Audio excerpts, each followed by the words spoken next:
Beaucoup démarrent le trading en pensant que faire du trading, c'est tout simplement avoir quelques idées ou alors quelques instructions qui vont leur permettre de pouvoir repérer les opportunités sur les graphiques et puis c'est tout et le tour est joué. Malheureusement, ces personnes-là vont se faire casser la gueule, surtout lorsqu'on est débutant. Et au fil du chemin, ils vont se rendre compte que le trading n'est pas que ça. Le trading n'est pas que aller lire les graphiques, le trading n'est pas que aller saisir les opportunités grâce à quelques indicateurs techniques. En réalité, il faut aller plus loin. Donc, dans cette vidéo, on va essayer de parler de comment est-ce que tu peux maîtriser un bon money management, un bon risk management, comme je le dis souvent, ou alors la gestion des risques pour les débutants. Quelles sont les questions que tu vas te poser en général pour pouvoir commencer déjà à aller plus loin que seulement aller repérer des opportunités grâce à des indicateurs techniques? Qu'est-ce que tu vas faire? Quels sont les éléments pratico-pratiques? Quels sont les conseils que tu dois principalement suivre pour pouvoir bien sûr déjà t'imprégner dans la notion de la maîtrise d'un bon money management en tant que débutant? Ce qu'on va voir dans cette vidéo, sans plus tarder, intro.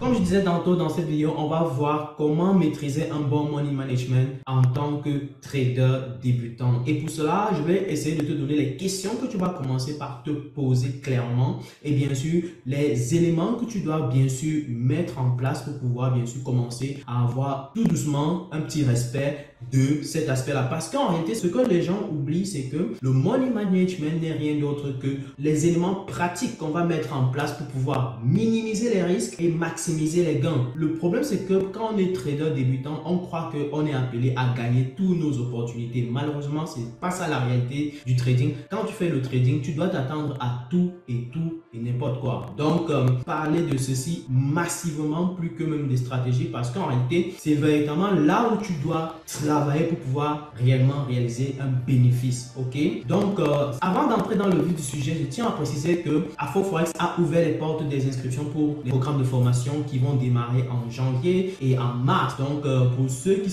avaient raté le programme de formation pro qui avait été lancé avant, vous avez l'occasion aujourd'hui de vous inscrire au programme pro qui débute en mars et c'est un programme ultime que je vous conseille massivement parce que avec AFOForex nous avons un objectif très grand dans ce programme qui est de pouvoir réellement apporter une formation qui va vous permettre de changer radicalement votre vie. Il s'agit ici de pouvoir bien sûr vous donner un set de stratégies, une batterie de stratégies qui vont vous permettre bien sûr non seulement de maîtriser plusieurs contextes de marché, de pouvoir trader, que ce soit à court terme, en moyen terme, en long terme. Vous allez faire du swing trading, scalping, day trading. On va trader plusieurs types d'instruments, les cryptos, le forex, les indices, n'est-ce pas, le gold et autres, n'est-ce pas. On va pouvoir bien sûr avoir des séances coaching, on va pouvoir avoir des séances, n'est-ce pas, de travaux individuels pour que je puisse corriger tes trades. On aura des séances plusieurs fois par semaine. Ce sera véritablement comme un cours de classe énorme. Donc, on prend vraiment le temps de travailler pour que vous puissiez maîtriser le côté pratique du trading, le côté subtil du trading parce que beaucoup croient que le trading c'est l'amusement, mais en réalité, il faut maîtriser les maths qui se cachent derrière. Ça ne veut pas dire que tu dois être un super matheux, mais si tu as déjà la volonté, si tu es déterminé, tu as l'envie d'apprendre, tu as la rage de réussir, tu es au bon endroit bien sûr.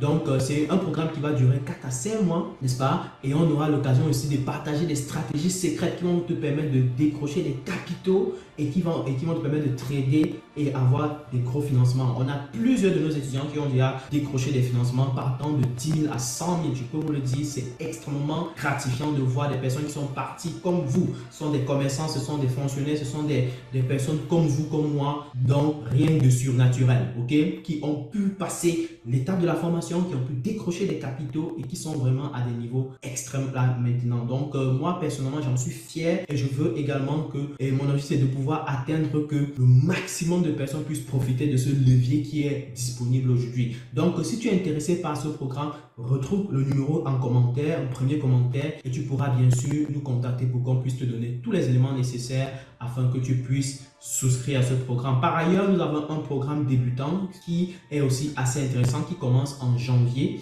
n'est-ce pas, qui te permet bien sûr de pouvoir faire tes premiers pas et commencer à faire tes premiers gains. Donc du coup, tout au long de ce programme, tu as l'occasion ici de pouvoir avoir une stratégie étape par étape où je vais te montrer vraiment, je vais partager mon écran, je vais te montrer qu'est-ce que tu dois faire pour pouvoir maîtriser déjà l'analyse graphique, maîtriser les stratégies qu'on va mettre en place, maîtriser le money management, maîtriser bien sûr la psychologie qu'il va falloir employer pour pouvoir bien t'en sortir sur les marchés. À côté de ça, je vais partager ma liste crypto compte tenu que c'est le bull run qui arrive à grands pas et qu'on ne doit pas rater l'année 2024 qui arrive sur ce coup de bull run. Donc du coup, tu auras l'occasion ici de pouvoir bien sûr te positionner, tu auras l'occasion ici de profiter du bull run, de pouvoir faire des gains, n'est-ce pas? Et bien sûr, tu auras la stratégie que je vais te partager selon mon approche et qui te permettra d'apprendre maintenant à sélectionner tes propres cryptos sans toutefois avoir à chercher une personne à gauche à droite à t'aider à le faire. Tu auras l'occasion de le faire mais désormais grâce à la stratégie que je vais te partager. Tu auras l'occasion bien sûr de savoir comment est-ce que tu dois gérer ton portefeuille pour rester gagnant. C'est un programme qui va durer 2 mois et on a une promotion exceptionnelle à l'instant T où je te parle. Donc du coup, vas-y en commentaire le plus rapidement possible. Tu nous contactes, on va te donner les détails par rapport au tarif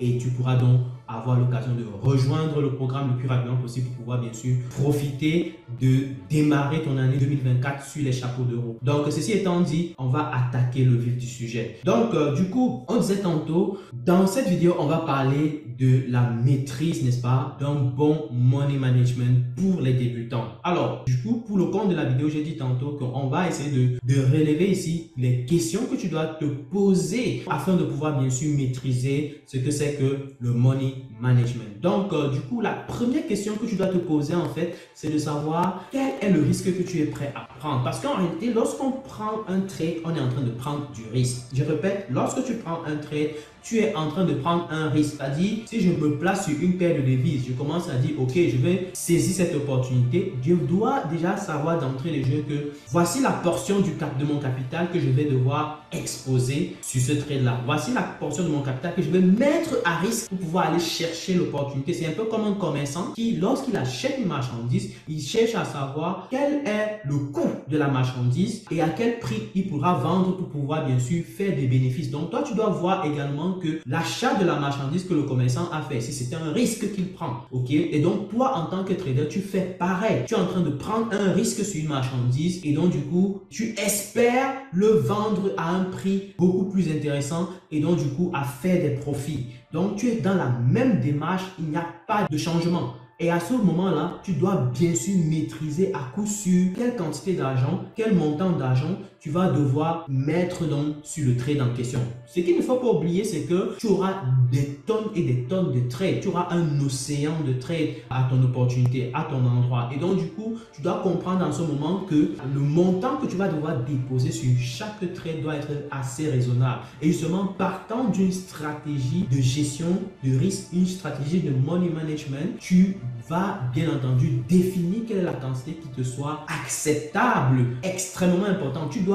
définir la quantité qui est acceptable. Tu ne peux pas avoir un capital de 1000 $ et tu commences à exposer 100 $. Ça voudrait dire qu'il suffit de 10 trades consécutifs perdants que tu mets 100 $, pour perdre tout ton capital. Si tu as un capital de 500 $ et que tu commences à dire que tu vas exposer, tu vas risquer 100 $ par trade, il te suffit de perdre juste 5 trades comme ça là, consécutifs et c'est fini, tu as perdu le trade. Tu vois, ça voudrait dire qu'il faut vraiment avoir cette maîtrise de la perte potentielle que tu peux faire. Ne tentez pas le trading lorsque vous ne savez même pas qu'il y a cette potentialité de perte. C'est extrêmement dangereux. Voilà pourquoi dans le cadre de nos programmes de formation, on essaye d'enseigner cela afin de bien marteler ce point qui doit faire comprendre à toute personne qui veut véritablement maîtriser le trading que dans le trading, il y aura des pertes, dans le trading, il y aura des gains et donc du coup, tu dois avoir la capacité de maîtriser ce que tu perds lorsque tu perds et de maîtriser ce que tu gagnes lorsque tu gagnes. Et donc du coup, le but ici, c'est de pouvoir t'arranger à ce que les pertes lorsque tu perds soient plus petites que les gains lorsque tu gagnes. C'est tout. C'est ça le jeu à long terme. Donc, du moment où dans tes statistiques, on peut voir que les pertes que tu réalises à chaque fois que tu perds sont plus petites que les gains que tu réalises à chaque fois que tu gagnes. Là, on peut savoir que tout compte fait, tu dois être profitable. Tout compte fait. Donc, c'est de là où la bataille se passe en réalité. Et maintenant, comment est-ce que ça se passe? Ce qui se passe, c'est que tu dois bien sûr avoir un plan et une stratégie de trading très claire, bien définie pour pouvoir avancer. Et tu dois bien sûr avoir cette capacité de pouvoir bien maîtriser ton côté stop loss et profit. Tu dois maîtriser ces éléments-là pour pouvoir bien sûr savoir où est-ce que je me positionne, où est-ce que je dois prendre le risque, où est la zone de risque dans ton trade, dans ton opportunité, où est la zone où je dois récupérer des profits. Quand tu entres en achat sur une opportunité, tu ne dois pas penser que le trade va aller au ciel. Non, malheureusement, c'est l'erreur que beaucoup de personnes font par exemple dans les cryptos. Et justement, quand ils prennent une opportunité opportunité sur les cryptos, il pense que ça va aller à 1 dollar, il pense que ça va aller au ciel. Et donc, du coup, au moment où il faut même récupérer des profits, ils ne parviennent pas à récupérer des profits. Et voilà que le gain qu'ils ont réalisé, ça retourne encore à zéro et voire même en négatif, voire même ils perdent tout leur capital. C'est malheureux, c'est triste, c'est déplorable. Donc voilà, il faut véritablement avoir ce côté-là où tu travailles à tout le temps être obsédé à maîtriser quelle quantité tu perds. Plus tu vas maîtriser tes pertes, plus tu vas pouvoir donc maîtriser qu'est-ce qui va venir en gain, parce qu'en réalité, c'est une question maintenant de probabilité pour pouvoir te faire passer au vert, pour te faire passer en positif dans ton solde. Donc voilà, donc du coup, ça c'est le premier point. La deuxième question que tu dois te poser, c'est tout simplement quelles sont les règles imposées? Quelles sont les règles imposées par le broker? Quelles sont les règles imposées par la prop firm? Si tu traites dans les prop firms, si tu traites pour une entreprise, n'est-ce pas? Parce que également dans la formation pro, nous enseignons comment est-ce que tu vas devoir trader si tu vas trader pour les entreprises. Ok? Donc, parce qu'on a des stratégies secrètes qu'on partage avec les étudiants pour pouvoir aller décrocher ces capitaux-là et donc se permettre de pouvoir trader le capital, des gros capitaux et partager les revenus avec les entreprises. Donc ça, c'est un gros challenge qu'on met en place et on voudrait que le maximum de personnes puissent profiter de cette manne-là qui est existante et qui demande juste d'être compétent en trading. Parce que là, sur le coup, on a un levier puissant que la majorité des personnes peuvent utiliser même étant en Afrique. Ça, c'est la puissance de ce levier-là. C'est-à-dire, étant en Afrique, tu as un capital de 100 000 dollars, tu peux juste placer un truc qui te donne 1000 dollars par mois et tu es déjà un pacha. Donc, tu vis comme un pacha. Donc, c'est ça l'avantage. OK? Et donc, du coup, tu dois maîtriser les règles qui sont imposées par l'entreprise en question. Tu dois maîtriser les règles qui sont imposées par l'écosystème dans lequel tu trades. Et donc, du coup, par exemple, si la règle qui est imposée, je prends un exemple, si la règle qui est imposée est que la perte maximale journalière est de 3%, c'est-à-dire tu as un capital de 100 000, tu dois t'arranger à ce que tu ne perdes pas plus de 3%, donc 3 000 dollars. Et là, du coup, si tu t'amuses à perdre 3 000 dollars, forcément, tu vas te retrouver en difficulté. Tu vas perdre le capital en fait et c'est malheureux. Donc, du coup, pour ne pas perdre ce capital-là, pour qu'on ne te retire pas le capital en question, parce qu'une fois que tu as perdu ça, tu as franchi la règle, on va te retirer le capital et puis tu vas au quartier. Et donc, du coup, tu comprends qu'ici, tu dois tout simplement travailler d'abord ton mindset. Tu dois travailler ta capacité à accepter que, hey, les situations de perte vont arriver, mais je ne dois pas me permettre de me venger d'une perte. C'est là où les problèmes commencent. Lorsque tu n'es pas prêt à accepter une perte, dès lors que tu vas décrocher une perte, tu vas vouloir te venger de la dite perte et c'est là où les problèmes vont commencer. C'est là où tu vas commencer à trader dans un état stressé. Et quand tu trades dans un état stressé, forcément, tu n'es plus dans le trading, tu es dans du gambling, tu es dans du casino. Et voilà où les problèmes se présentent. Donc, j'insiste là-dessus en faisant comprendre que tu dois maîtriser les règles. Et pour maîtriser les règles, ça demande aussi du temps. Ça demande de s'entraîner massivement. Voilà pourquoi pendant les formations, on impose ce travail-là de pouvoir être en contexte. Si on essaie de mettre les étudiants dans ce contexte-là où c'est comme si c'était dans un challenge, ils travaillent en respectant les règles. Ça, c'est un must, c'est incontournable. Il faut que chacun travaille en respectant les règles. Si tu ne respectes pas les règles, ça ne vaut pas la peine d'être là dans la formation. Va au quartier, va te balader. Voilà. Donc, du coup, il faut véritablement travailler sur cet aspect-là.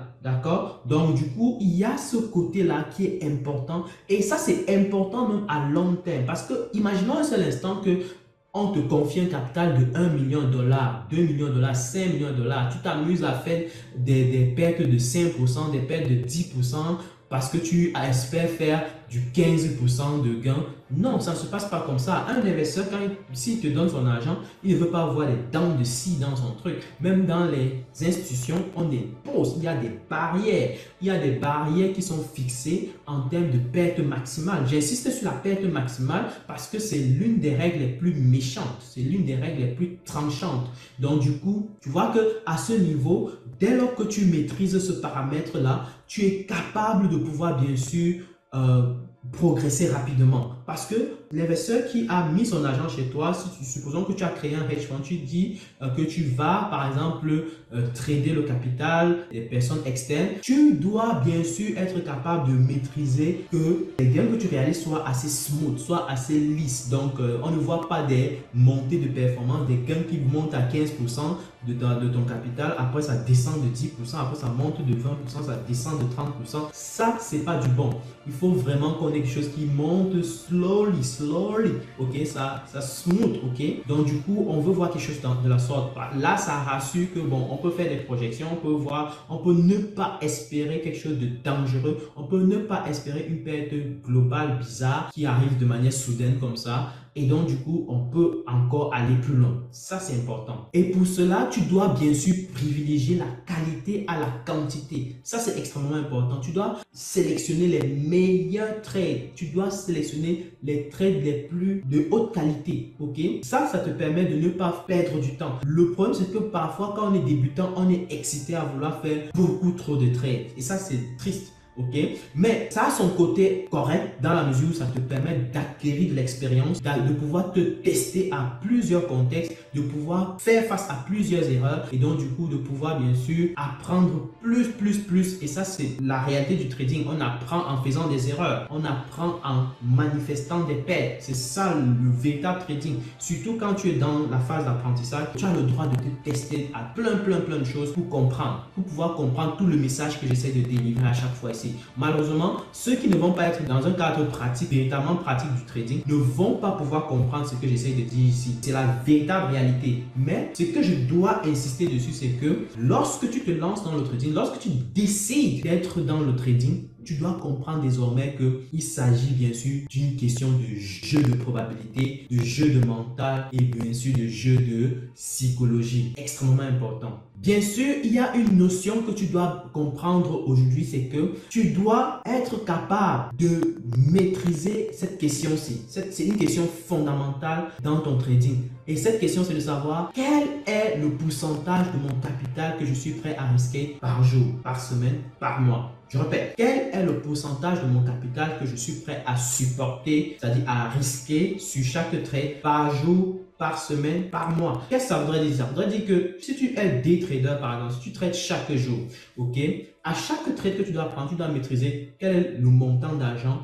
que tu trades. Est-ce que si on parle d'un capital de 10 000 $, 20 000 $, ok, si tu sais que tu as décidé que tu dois risquer 1% par jour, alors ne t'avise pas d'aller au-delà. Ne t'avise pas d'aller au-delà parce que en fait, ça te permet d'avoir des projections dans le temps. Quand tu commences à être performant, tu sais que tout compte fait, même si j'ai des mois bizarres, tout compte fait en respectant cela, je peux atteindre une performance de tel pourcentage à la fin d'année. Et ça, c'est le but en fait. Tu dois être un bon commerçant qui maîtrise ses statistiques, qui maîtrise ses comptes. Ok?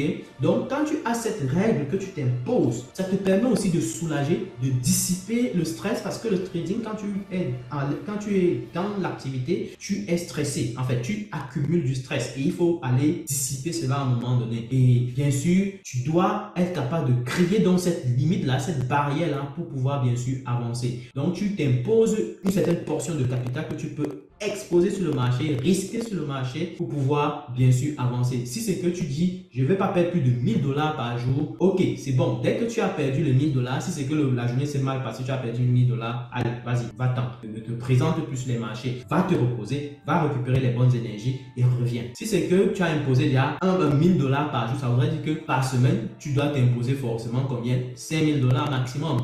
Ou alors par mois, tu vas t'imposer peut-être 20 000 $. Donc, tu comprends qu'ici, il y a déjà une projection qu'on peut faire à l'échelle mensuelle, une projection qu'on peut se faire à l'échelle annuelle ou alors vice-versa en termes de gains. D'accord? À côté de ça, maintenant, tu dois être capable donc de maîtriser la notion de risk-reward. C'est une notion extrêmement importante. Je dis bien extrêmement importante. Certaines personnes ont l'art de focuser sur le taux de réussite, la probabilité de réussite. La probabilité de réussite ne dit rien en soi en fait. C'est le risk-reward que tu dois considérer. Imaginons un seul instant que à chaque fois que tu prends un trade, lorsque tu risques 1 $, tu peux gagner 3 $. Ça voudrait dire que c'est comme une machine à cash où tu mets 1 $, ça te sort 3 $. $3. Ok? Lorsque tu mets $1, ça te sort $3. Alors, ça voudrait dire que quoi? Que il peut arriver que tu perdes 2 trades consécutifs. Donc, tu perds $1 une fois, $1 deux fois. Donc, tu perds au total $2. Mais au troisième trade, tu prends encore, ça te donne $3, mais encore $1, ça te donne $3. Ça voudrait dire que tu as couvert non seulement les pertes que tu avais réalisées aux 2 trades précédents, mais tu as gagné un supplément. Ça, c'est extrêmement important. Ça te permet de comprendre que le plus important n'est pas le nombre de trades, le plus important n'est pas la probabilité de réussite. Tu auras même un taux de réussite faible, mais ton risque va d'être excellent. Je dis bien excellent. Donc, le gros travail va se passer par là. Et donc, du coup, je t'invite à bien comprendre cette notion-là. Mais si tu es intéressé d'aller beaucoup plus en profondeur, sache que nous avons des programmes de formation qui vont commencer en janvier et en mars. Programme débutant en janvier, programme pro en mars. Donc, du coup, c'est l'occasion pour toi déjà de t'inscrire à ces programmes-là pour pouvoir bien sûr sécuriser ta place parce qu'on va véritablement déménager en 2024 parce qu'on est là pour donner le maximum de nous afin que le maximum de personnes puissent bien sûr avoir à décrocher ses capitaux et à pouvoir bien sûr trader, gagner sa vie décemment, que tu sois en Afrique, que tu sois en Europe, que tu sois en Amérique ou partout ailleurs, c'est valable, c'est possible, ça se fait, plusieurs personnes le font, donc toi aussi tu es capable de faire, il faut tout simplement te donner la chance de pouvoir le faire, ok? Donc je vais m'arrêter sur ce point et je vais te demander de me dire en commentaire qu'est-ce que tu penses qu'on peut ajouter à ces éléments qu'on a évoqués en ce qui concerne la gestion des risques, en ce qui concerne le money management. Et bien entendu, si tu as aimé la vidéo, prends le soin de partager au maximum, prends le soin de liker, ça nous fait grandement plaisir, prends le soin de nous dire en commentaire ce que tu as aimé et dis-nous également en commentaire depuis où tu regardes la vidéo, ça nous fait grandement plaisir. Surtout pour ceux qui s'intéressent à vos programmes de formation, les numéros se retrouvent en dessous et je vais vous dire à très bientôt pour une prochaine vidéo. Ciao!